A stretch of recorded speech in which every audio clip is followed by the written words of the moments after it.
Арбагын ару кыргызым. Бүгүнкү жашоо эртеңки жомок, ал эми байыркы жомок, бүгүнкү чындык. Улуулардын ташка чеккен изи бар. Урпактары уланта турган иши ал. Ата журттун билген келсе тарыхын, ар бир ташын айтып берчү киши бар. Ошол айтып берип жүргөн адамдар кимдер? Булар санжырачылар, куйма кулактар, касиеттүү адамдар. Ошол касиеттүү адамдар аркылуу биздин тарыхыбыз кылымдан кылымга уланып келет. Бул жомоктогудай айтылган нерселердин бардыгы бүгүнкү күндө чындык экени далил болуп келет. Кыргыз кандай жашаган? Ошол күндө дагы биз баарыбыз башка батышты, башка элдерди туурап, өзүбүздү жерип келебиз. Албетте бул жөндө дагы сөз кылабыз. Мына ушундай кереметтүү элдин, касиеттүү элдин урпагы отурат маңдайымда. Мен да ошол касиеттүү элдин урпагы экенимде өзүм да дайыма ыраазы болом. Кыргыз экениме ыраазы болом. Келгүкү балалык кезде бир эстебейлиби? Мына мен айтам дайым, элдер сени куудул катары билет. Элдин көңүлүн ачкан. Куудулдук дагы чоң нерсе да бул. Адамдын өтө чоң куудулдар жан дүйнөсүндө куудул эмес, трагик болушат. Негизи эле. Мен көп байкам, сени көп байкап жүрөм. Сен өзүң элди күлдүргөндөн сырткары, мындай жалгыз болуп калганда, мындай сахнада эмес кезиңде, ушундай бир ойго чөмүлүп, такыр бир адам менен сүйлөшүпкүң келбей калган күндөрүмдү көп байкайм. Бул сен өзүңдү зордук деп элди күлдүрөсүңбү? Сен өзүңдү нукура, тетиги көкүрөгүңдүн терегиңде бир трагик жатат деп мен дайыма көрөм муну. Ошону мен кээде ырларыңан окуйм. Ошону кээде экөөбүз баарлашып, дидарлашып, сүйлөшүп калганда ошону сезем. Ошол балалык кез дегеле бул жерде окуп отуруп чоң эненин, тай атанын, касмалы атанын, дегеле ошол аксакалдардын баарынын таасири, баягы куйма кулактыгына байланыштуу таасир бергени сезилип турат. Чоң таасир бергендиги. Анан ошо балалык кезде кандай болду? Сенин элдин баары билет, сени 7 айда төрөлүп, анан апаң ошо күндө түндүктөн түшкөн күнгө тибетейге салып алып, алам керегенин башына илип күн тийгизип чоңойткон деген нерселердин элдер билет. Муну ошон үчүн чоң энең сени күмөндөр деп ат койгон. Балалык кез кандай болду? Арпада өсө өтүптүрү, айылда, куланакта. Куланакта, учкунда, ошо куланак менен учкунга тиешелүү жайлоо, кыштоо, күздө, жастоо деген жерлерде. Анан нарындын өзүндө да өттү. Бир атабыз нарында иштеген кезде нарында жашап калдык. Учкунга кайра көчүп барганда кайра көчүп бардык дегендей. Эми менин балалыгым ошол көбүнчө учкун менен куланакта өттү да. Анан ошо чоң апамдын таасири көп тийди го деп ойлойм да. Себеби ушу жанагы бирөөнүн сөзүн, жомок айткан кишинин сөзүн угуп жата калып, тыңшамай, адатым ошондон калса болуп, адат болуп калса керек да, калыптанып. Ал киши эми жомокто айтканда, Манасты мисалы үчүн айтканда, Манас кантип качып барып Букарга барганын, азыркы Манастын баарын айтып. Анан мен кийин окуган кезде да Манасты кайра окутчу мага. Ал көрсө мен ал угам деп окуп аткан экенмин десем, жок, мени жаттасын, түшүнсүн деп окутчу экен да өзү. Анан ошо Манасты айтканда дагы момундай деп айтып келип туруп, анан момунтип айтат эмеспи деп, анан бир 1-2 барак, 3 баракка чейинки Манасты шатырата жат айтып туруп, анан ушинтип айтканда деп, анан ушундай айтып берчү да.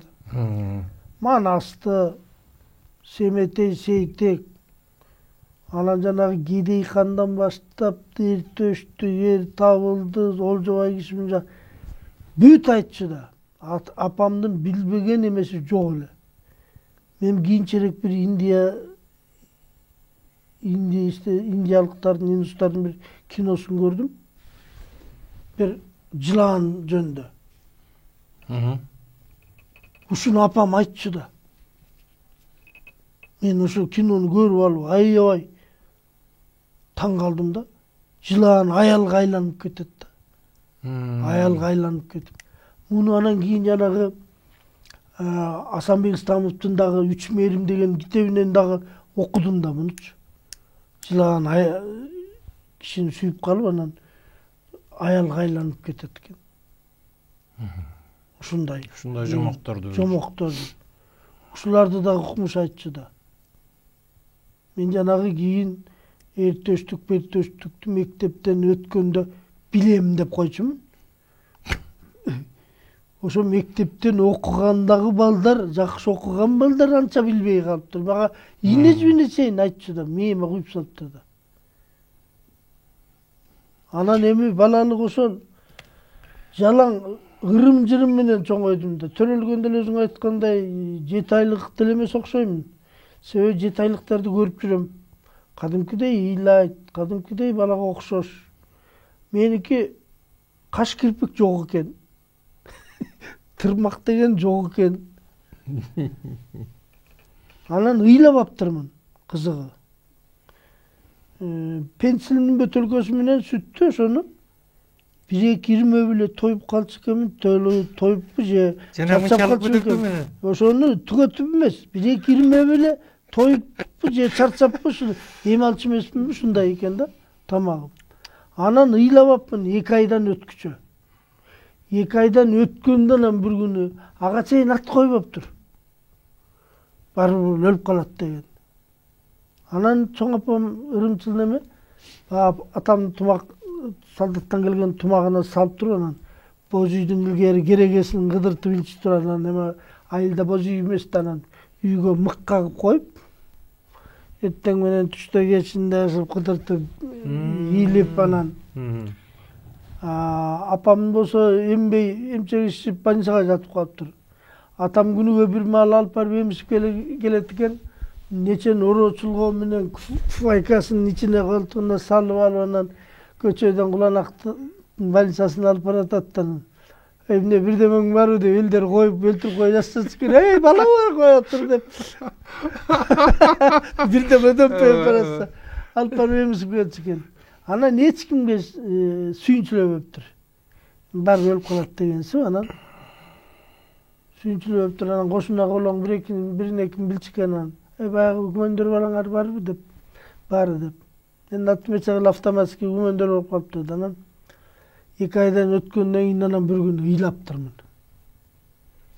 Мына жерге түшүш маалы болду деп анан сүйүнчүлөшүп, ошондон кийин анан экирикти союп, бешик той кылып, анан бул эми күмөндөрдүн атын коелу дешип, ошентип атса бир райондо иштеген атбашылык күмөндөр деген Тыналиев деген киши болгон экен. Ошол киши келип калыптыр. Ой, биздин бир күмөндөр балабыз бар эле, ара төрөлгөн ушундай 2 айдан бери ушундай эми ыйлап ат коюп атабыз десе, туура эле коюп турсуңар. Менин атым күмөндөр. Агамдын аты Арсар экен, апабыз жарыктык. Ушундай эле маалына жеткирбей төрөй берчү экен. Мендей киши болсун, атын күмөндөр койгон турбайсыңар, күмөндөр болсун дептир, ошо менен күмөндөр болуп калыптыр.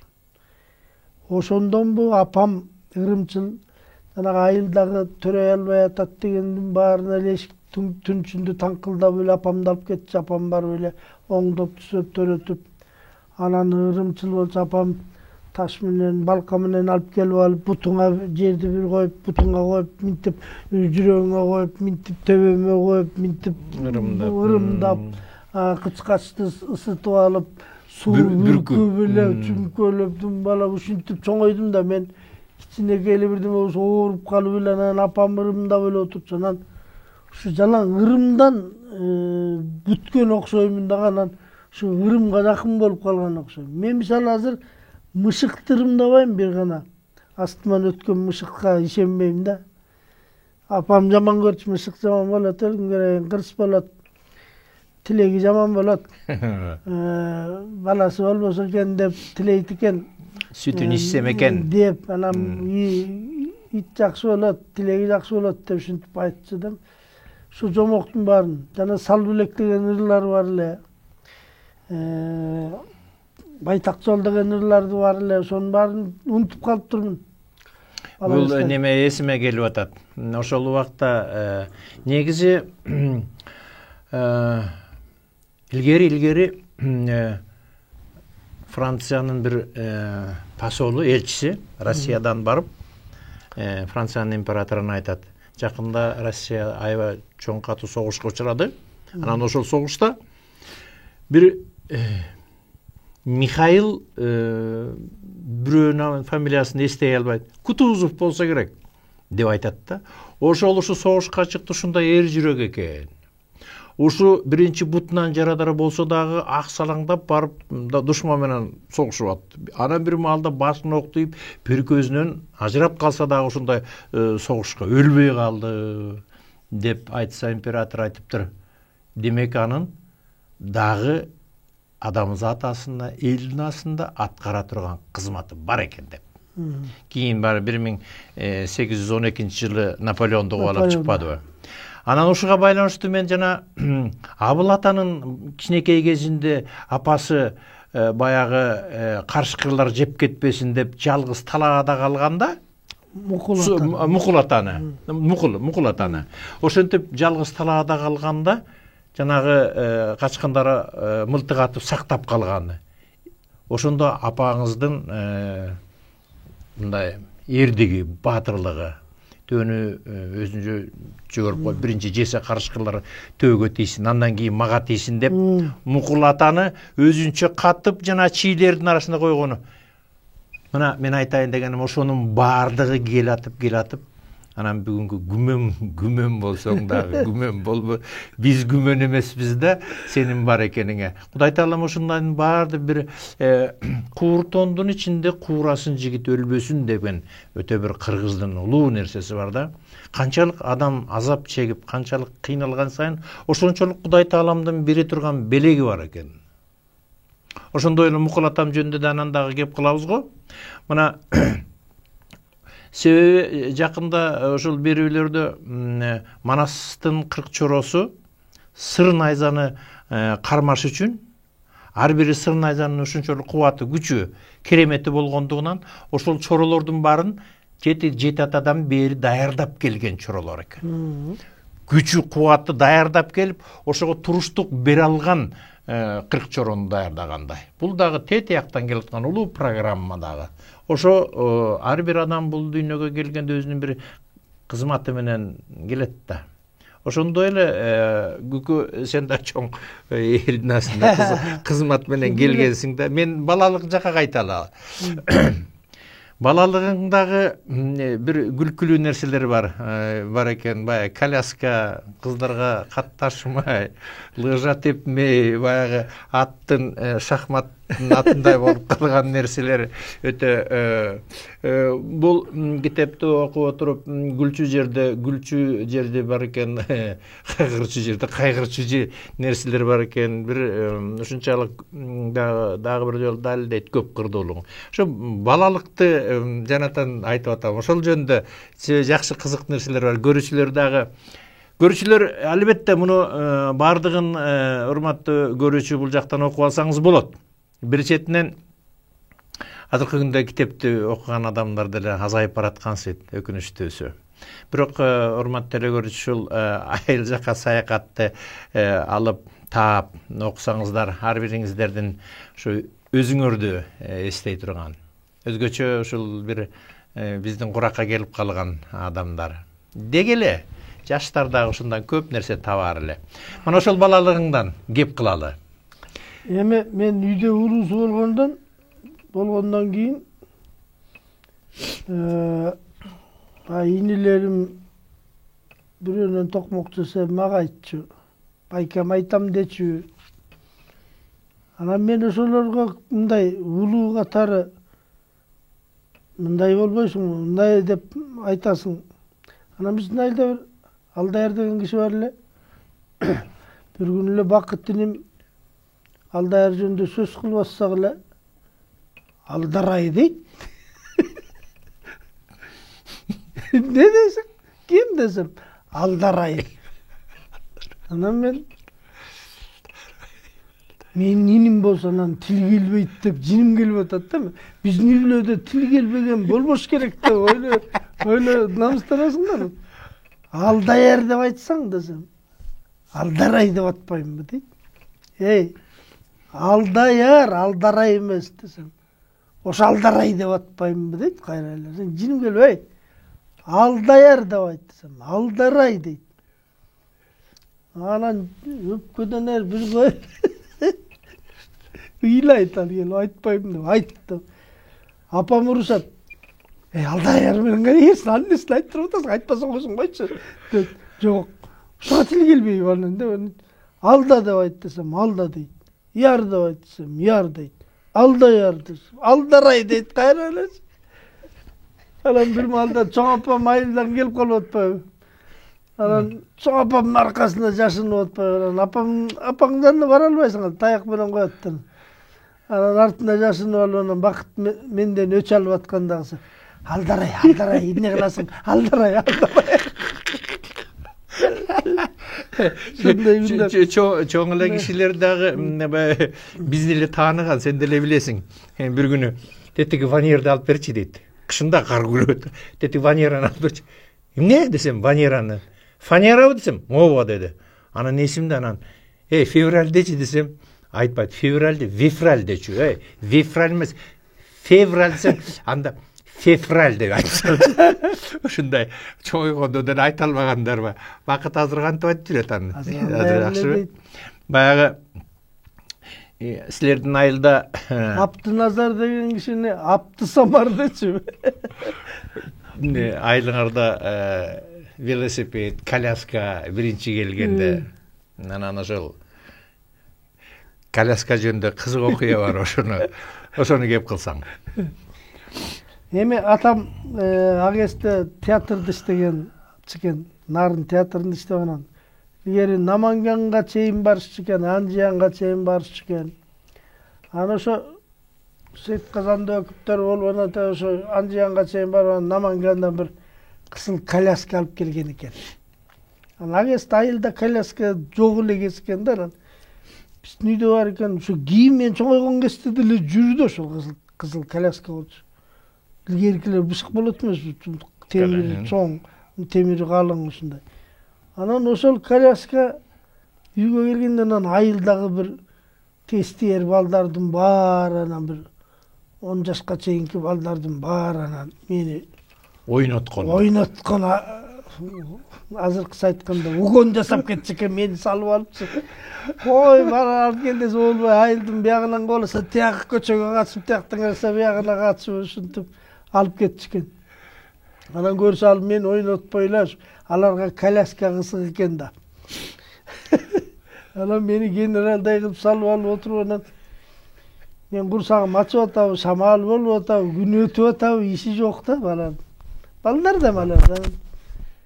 Bir günü çekem ayrılıp, bir günü tıkanağım ayrılıp, bir gün dişim mangdaydağı dişim murdum ayrılıp geçikem. Görsenem bizim dön kalpar alıp arkaydın çekesinden kaptaldatıp anan österanda kalıp kalsa onan beni avariya oldu da oynaşıp koyuveri içip kendi onan badan kıldım güne bağırlar avariya oldu atıp kalsa kemin. Ошол жерлердеги бир күнү бөгөлө бу ата эне деле кандай көңүл бурган жокпу бул бир күнү тишиң түшүп келиптир го ошондо кадимкидей эле балдарга кызык болгондо бу ошол жерде ал кезде мен баламды жыгасың деп дагы урушчу эмес экен да алды кезде эл четиге чыккыча жерден токмок жейт деген кеп бар. Ооба жетиге чейин. Анан анын үстүнө мени коляскадан авария кылып жыкылганын алар каяктан билсин.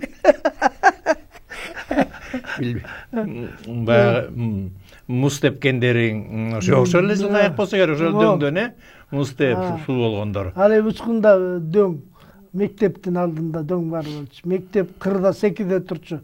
Бир 15-20 метрдей бийик айылдын кырында дөңдө. Учкунда. Тектир жер, ошо түз жер, тектир. Ошол жерде кырында болчу мектеп. Мектептен эшикке чыкканда айыл бүт алаканга салгандай көрүнүп турат да. Айылдан ичинен да мектеп кырда шаңдуу көрүнүп жатат. Мына кызыл тасыл галстук, ак фантик, ак фартуктар көрүнүп. Мына ал кез сүрөттөп айтыш кыйын да, укмуш болчу да. Бул китепте дагы бул учкун жөнүндө, учкун айылы жөнүндө, учкундун баягы аттарынын өзгөрүшү жөнүндө бул ошол жакшы абдан айтылган, аягында барып учкун болуп калган жөнүндө. Ошол жөнүндө адегенде бул башында бир 3 айылды бириктирип, Ак булак, Көкжар, Ак муз деген 3 айылды бириктирип, 3 колхозду бириктирип, бир колхоз кылабыз деп көчүрүп, Ак булак менен эме көчүп келишиптир. Тиги Ак муз. А Көкжар ошо сайдын беркөсүндө ошо боюнча эле учкун болуп калган да. Биз козголгон эмеспиз. Тигилер көчүп келишкен экен. Анан ал жерди бастырмак экен эски атанан Каганович деген колхозду атайбыз дептир. Каганович десенен биздин элдерин Каралөгүч дешип, Каралөгүч деген кантип айыл болсун дешип анан сылдыңдап каткырсанан кокуй бул Москвага бул сөз жетсе дагы өлөбүз деп анан искран айтыптыр, Лениндин искрасы болсун десе, ычкыра болбойбуз дептир. Десе анан искранын кыргызчасын айтып анан учкун болуп калган экен. Болбосо Куланак деле Дмитриевке болуп баштаган экен. Кайра Куланак болуп баарын ошондон өзгөргөн экен. Илгерки аттардын баары ошол убакта ушундай коюлган да. Бу мен Мукул атаны көрүп калдым. Баягы өзүң менен барып бир акыркы жолу болуп көрүп калдым. Бул киши жөнүндө көп сөздөрдү угуп ыраазы болосуң. Бул кишинин деги эле талантына, бул киши дагы өтө жөнөкөй киши эмес экенин, балбан экендерин мен нарынга барганда мындай денеси ушундай бир жумуруу, бир кызыктай болгон, өзгөчө 12 жашында, 14 жашында күрөшкө өтүп, тай көтөрүп, ушундай бир баатырлыктары бар экен. Ал кишинин ошол адамдын, Мукул атанын өтө залкар комузчу, баягы бычак бутуна бычак илип алып комуз черткендери айтылат. Анан бирок аталып, даңазаланып, жамы журтка аты чыкпай калды да. Бирок билгендердин баардыгы ошол айтат экен. Азыр атаң тирүү болгондо эмне дээр элең? Эми ким эле атасынын тирүү болгонун каалабасын. Жок дегенде азыр тирүү болгондо неберелерин көрүп кетет биле деген оюмда. Ушуларды көрүшү керек эле да. Азыр мына мен неберем анын чөбөрөсү болуп калды да. Чөбөрөлөрүн көрсө болот эле мына. Мен эки неберем 7-де азыр. Экөө тең жакында Польшага барып, бири алтын медаль, бири күмүш медаль алып келди жүзүүдөн. Мына азыр ушу июлда визалар ачылды, Америкага барып күрөшүп келгени кетип атат. Мисалы үчүн ошолордун эми андай чемпион болгонун көрбөсө деле, чемпион эмес, анан турнирди утуп келгенин көрбөсө деле, жок дегенде ошол балдардын чөбөрөлөрүн көрүп, биздин момундай анча мынча ушул өзүң айтып аткан бул китепти деле бир окуп кетсе жакшы болмок деген ойдомун да. Эми ал киши өмүр бою жалгыз өсүптү. Эжеси да жок, карындашы да, ага синиси да жок. Бул киши бул китепте жазылгандай баягы айылга саякатка барып, баары менен учурашып, жер суунун аттарын, жерлерди айтып келип, үйгө киргенде төрдө атаңдын сүрөтүн көрүп, ошондо сүйлөшкөн жерлериң бар экен атаң менен, сүрөт менен. Өтө мындай адамга мындай бир оор таасир бере турган жерлер бар экен.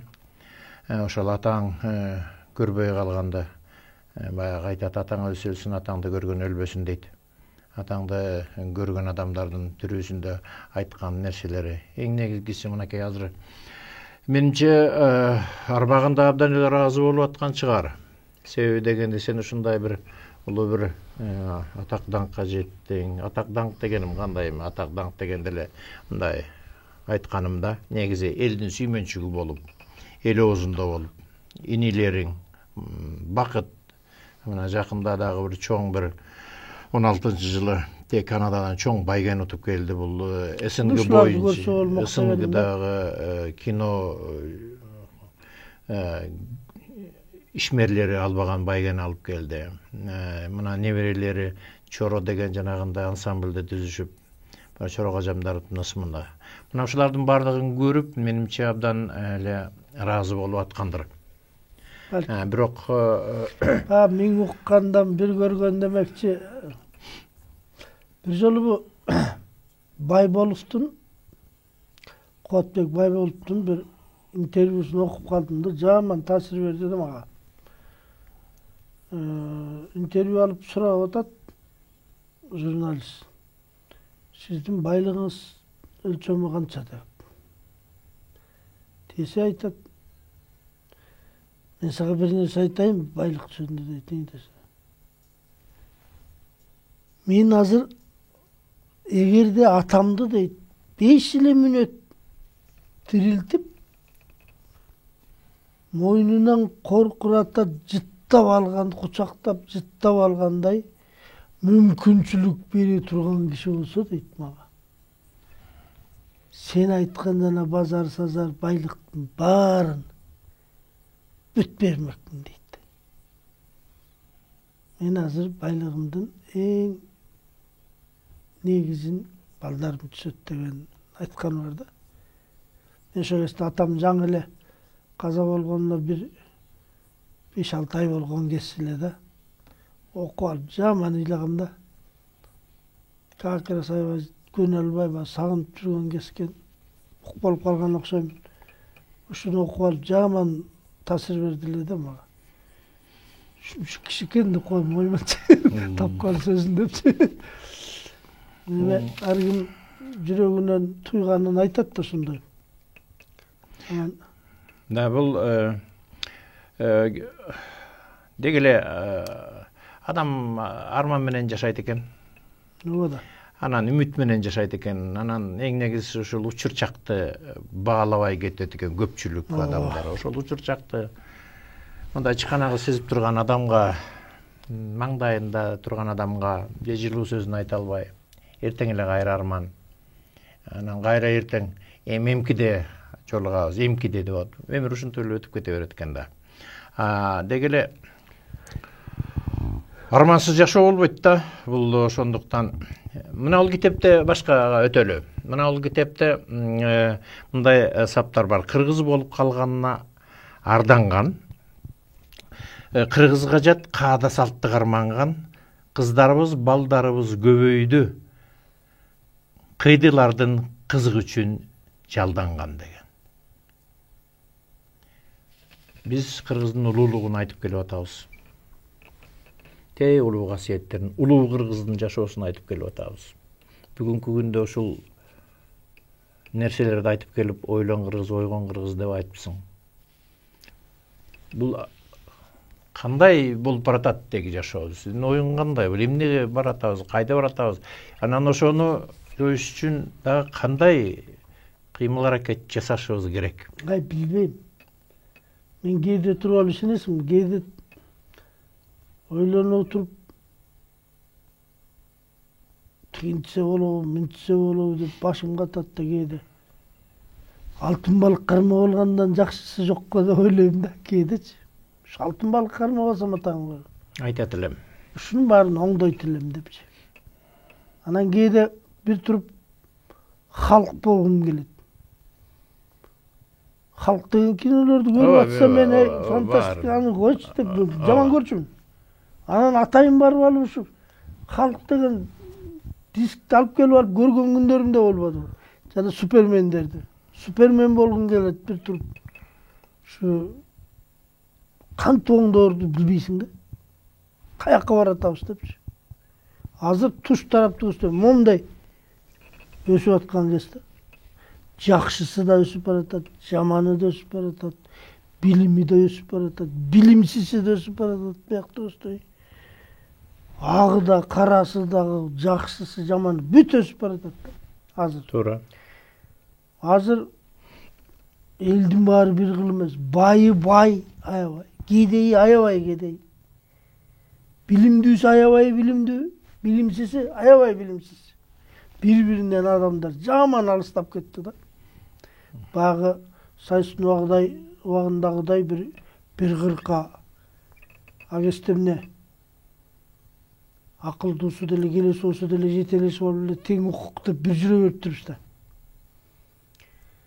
Анан бул жүрүшүбүз жакпай калды деп анан демократия болду эле, ар ким өзүнүн мүмкүнчүлүгүнө жараша жашайт го десең, өтө алыстап кетти да адамдар. Бул абдан туура баамдадың. Негизи жашоо өсүү анан өнүгүүдөн турат. Негизи эле мындан башка курт кумурска, жашылча, ааламдагы тоголоктор, космостогу баардыгы өсүү жана өнүгүү жолунда. Дал ошондой эле жаманы дагы ошондой эле өсүү жолунда. Жакшысы да өсүү жолунда. Бул биз көзүбүз көрүп, кулагыбыз угуп дегеле баардыгы ошонун өсүү жолунда экен. Ошо өсүү жолундан аруу кыргыздын өсүүсү кандай болот? Бул көйгөй баарыбызды айтып келет. Мына бул жерде жазылган өтө катуу көйгөйлөрүң жазылган экен бул жердечи. Бул улуттун бузулуп бараткандары, эркек менен эркектин үйлөнгөндөрү. Биз эми мен кээде ойлойм, кыргыздын маданияты, кыргыздын салттуулугу, элдүүлүгү баардык элден алда канча эле өйдө болгон экен да. Маданияты, улууну кичүүнү сыйлоо, конокту сыйлоо маданияты, той өткөрүү маданияты, дегеле эмне өнөргө болгон кыргыздын мамилеси, өнөрүң болсо өргө чап деп. Ушунун баарын биз унутуп, тилибиздин баарын унутуп отуруп, эми биз мына дүйнө жүзүндө өнүккөн мамлекеттер эки жакка жана волонтер деген сыяктуу агенттерин жиберип, бүт ошол элдин улуттук кулук мүнөзүн, тарыхын, маданиятын бүт изилдетип отуруп, асыл нерсенин баарын өздөрүнө алып атат дагы, жаман нерсенин баарын бияка берип атат. Көрүп турабыз, ошондо дагы болбой эле атабыз. Мен кээде ушундай ойлойм. Ошо өнүккөн мамлекеттер биздин илгерки маданиятыбызды көчүп ушинтип отуруп. Анан биз кыргыздар анан кайра ошолордон өз маданиятыбызды кайра ошолордон үйрөнүп калабыз го, эгер тынч эле жашап отурсак. Ушундай деп ойлойм да. Эмне үчүн биз ээрчишибиз керек деп ойлойм кээде. Биз эмне үчүн ээрчитпешибиз керек деп. Бул япондордун өнүккөн себеби өзүнчө отдаленный бир островто болгон үчүн өнүгүп кетти го деп атам да. Эки жакты туурабай, эки жакты карабай, эки жак таасир бербей, самовыживание деген жанагы өзүн өзү жашоо тиричилигин өткөрүү деген нерсе биякта күчтүү болуп, башка таянган эч ким жок, башка өлкөдөн алып келе турган эчтеке жок. Өздөрүнөн баштап анан ушундай болду го дейм да. Биз өнүкпөй атканыбыз жалаң ээрчимелигибиз үчүн өнүкпөй аткандайбыз да менин оюмча. Себеби бул ээрчиген деген нерсе по сути алганда мындай после деген нерсе да. Эч ким бирөөнү алдын ала туурабайт да. Ал бүткөндөн кийин туурайт. Туурабы? Ошон үчүн биз мисалы үчүн азыр батышты туурап атабыз. Ошол системага түшүп алып. Биз ага андан канча жыл арттабыз. Биз ошончо жылдан кийин ага жеткенден кийин алар тура бербейт да. Алар дагы ошончо жыл алдыга кетип калат.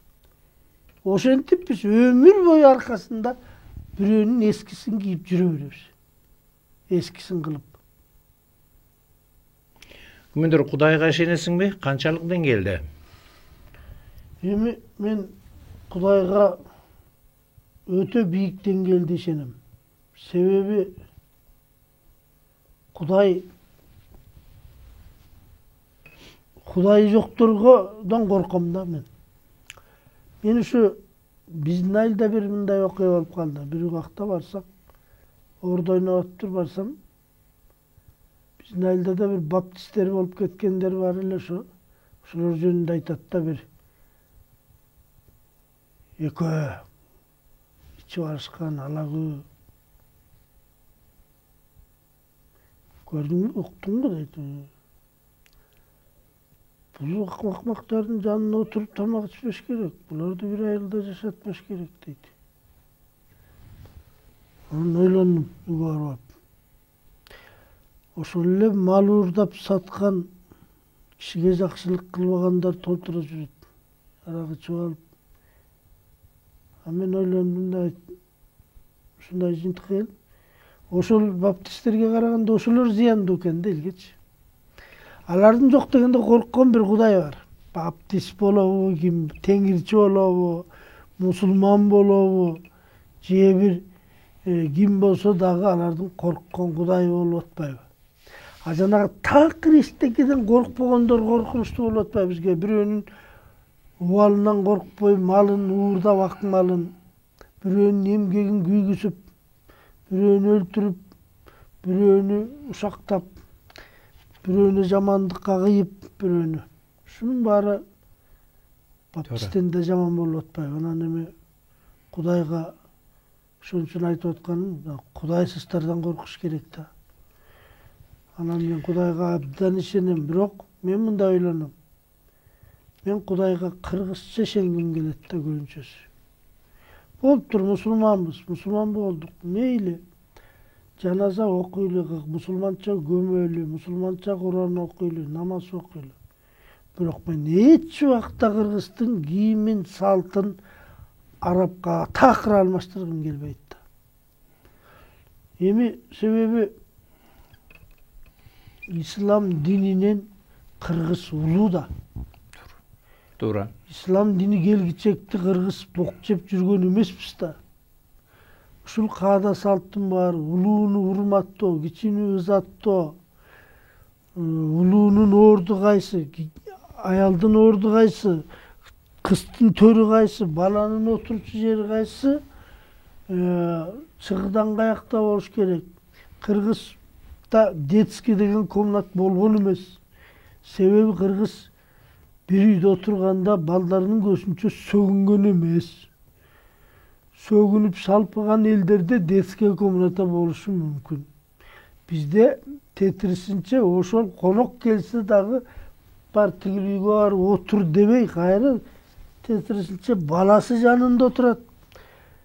Апасынын арзаганда кызы кошо жардам берип жүрөт. Үйгө ким келди, кандай тосот ата-энеси, ошол киши менен мамилеси кандай. Бүт баарын практически үйрөнүп көрүп, алар улуу сөздөрдөн сүйлөйт, аны угат, келечекти план түзөт, аны угат. Бири-бирине кандай ошо келген мейман менен ата-энесинин кандай алакасы бар, кандай мамилеси бар, бүт баарын баласы, бүт кызы баласы изучать этип бүтөт. Ошон үчүн мына тарбия деген ошон үчүн кыргызда кимдин баласысың деген сөз бар. Баланчанын баласымын десе, деп анан ал жакшы киши. Ошон үчүн эшигин көрүп, төрүнөт, энесин көрүп, кызын ал деген кеп бар. Ошон үчүн мен Кыргыздын эч бир элге бергис улуу салттарын, каадаларын, Баракелде. баалуулуктарын мен эч бир динге дагы, эч бир элдикине дагы алмаштыргым келбейт. Баракелде. Себеби дегенде ошол ата-эне ошол чогуу бала бакчасы менен болгондо ата-энеси ошо келген кишилердин баары да аларга көрсөтмө курал сыяктуу, сабак катары ошолордун баарын алып, өзүң айткан ал убакта жаман нерселер айтылган эмес, улуу нерселер айтылган, санжылар айтылган, манастар, жомоктор, рүгүүлөр, бунун баардыгы өтө болгондо, анан албетте кыргызды эч бир улут деги эле башка улуттарды басынтуудан мен да алысмын. Бирок дайыма өзүмдүн улутумдун, кыргызымдын улуулугун даңазалап келем да. Басынтмак түгүл, мындай да, ака. Кыргыз башка элди басынтмак түгүл, тарбия менен.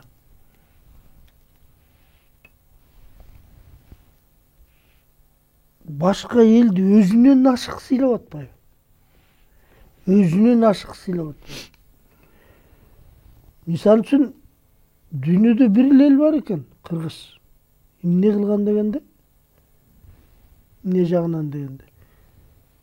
Аш тоюна, жакшылыгына душманын да чакырган бир эле кыргыз экен.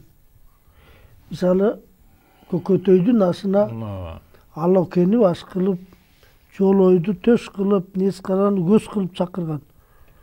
Мындай башка элдин эпосторунда мындай душманын жакшылыгына чакырган бир да элдин жомогунда да жок экен, эпос эмес. Бир да элдин уламышында да жок экен, болмушунда да жок. Анан кантонан бул эл жаман элбиз.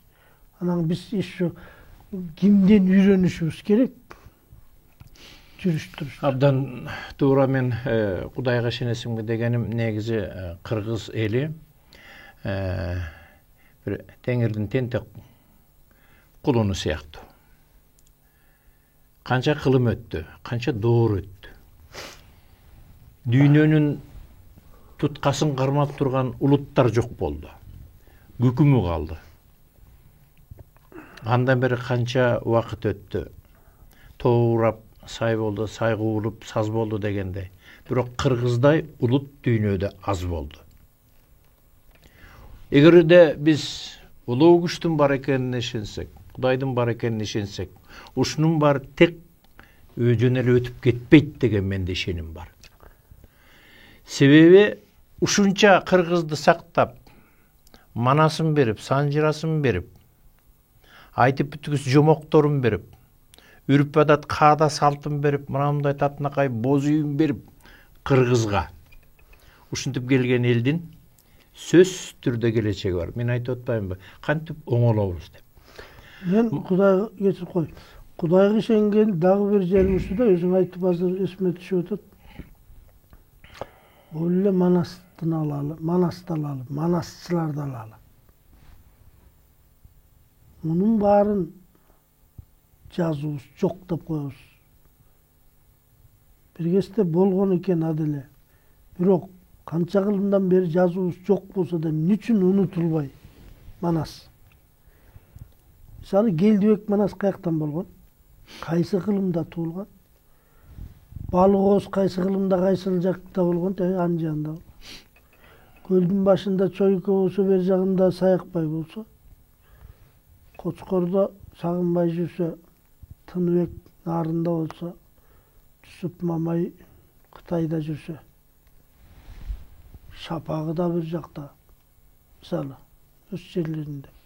Ар кимиси ар кайсы доордо, кылымда туулган. Эми карап отурсаң, ушулардын айткандары бир топ окшош болуп атпайбы? Сюжет, окуя, адам аттары,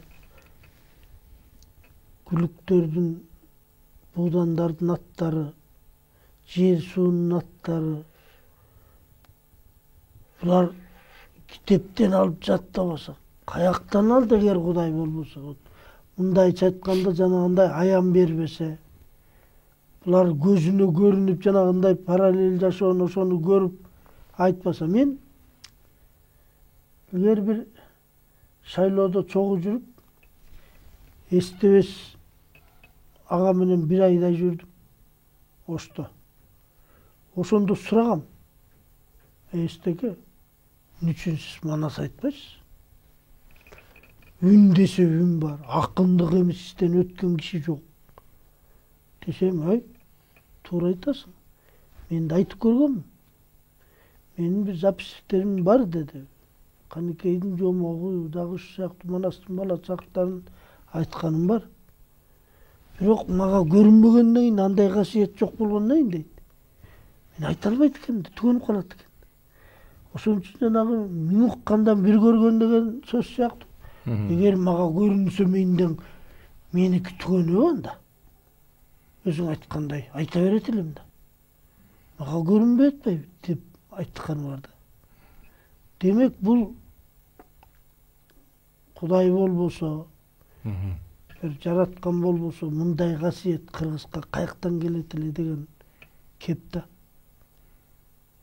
Канча улут бар дүйнөдө, Канча улут өздөрүнүн тарыхтарын өлбөс өчпөс кылып, мен былтырда бир 10 чакты мамлекет кыдырдым Европада.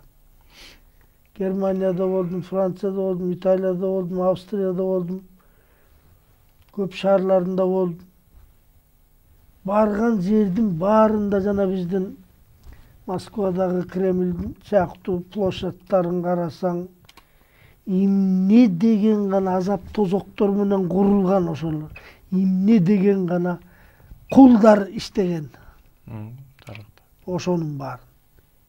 Анан дүйнөдө эң улуу эл экенбиз деп дагы бир ынандым да. Себеби биз кул деген сөз болгон менен биз кул сатып, киши сатпаптырбыз. Итальянецтердей болуп, гладиатор кылып, мыкаачылыкка барбаппыз, эки кишини уруштуруп коюп, акча таап андан пайда таппаппыз. Биз карабас эле адамды кул деп сатып, баасын айтып бычып соодалабаппыз. Бизде малай деген болчу экен, бирок малай тең укуктуу эле киши катары, шайлоо укугу бар эле киши катары жашар, жалчы деп койчу экен. Анан биз эң улуу эл экенбиз, мындай адилеттүү эл экенибизди мен ошондо дагы бир ынандым да. Бизде тең укук деген ушундай болгон экен да мына. Ар бир туулган, кыргыз болуп туулган киши мындай бир тетиги кулдардай, Спартактардай болуп, Эзоптордой болуп бир өкүнүп, кыргыз элине жамандык каалап өлбөптүр да. Ар бир адам турмушунда нааразы болгон кез болот албетте, бирок алардыкына салыштырмалуу бизде ушундай чындык, акыйкат бар эл экенбиз да. Кыргыз баягы бир казактын бир акыны Мукагали дегендин бир ырында бар да. Кыргыздын деле башынан өткөн жетимдербиз, жетимдербиз, жетимдербиз. Жетим жүрүп биз анан жетилгенбиз. Далайлардын астында баштайып, далайлардын башынан секиргенбиз деген. Не деген гана кылымга арткан кыргыз, не деген гана азап тозокту, кыйынчылыкты көрбөдү. Ошол кезде дайыма манасчылары, китепте жазылгандай дегеле тарыхта, баатырлары, санжырачылары бүгүнкү күнгө чейин Кудайдын буйругу менен, жараткандын буйругу менен ушуну баарын сактап келди да. Манасчыны айтсаң, жана Чомокенин чоң кадыр деген да бул жерде жүрөт да, маселен. Андагы дагы бир сөзүбүздү бурбайлы кое элек. Мына ошондой жашап келгенден кийин мен дагы бир жолу айтам. Мен буга абдан чоң өзүмдүн ишеничим бар. Сөзсүз кыргыздын келечеги жакшы күнү, жалпы кыргыз үчүн келечеги сөзсүз түрдө бар.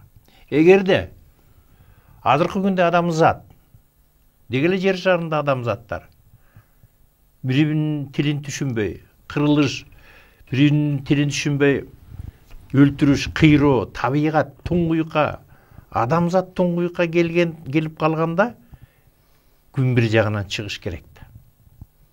Эгерде Кудайды жок десек, анда мындан бары эле кыйрап калуу араң эле турат адамзатка. Бирок улуу программа бар. Улуу программанын ичинде кыргыз бар.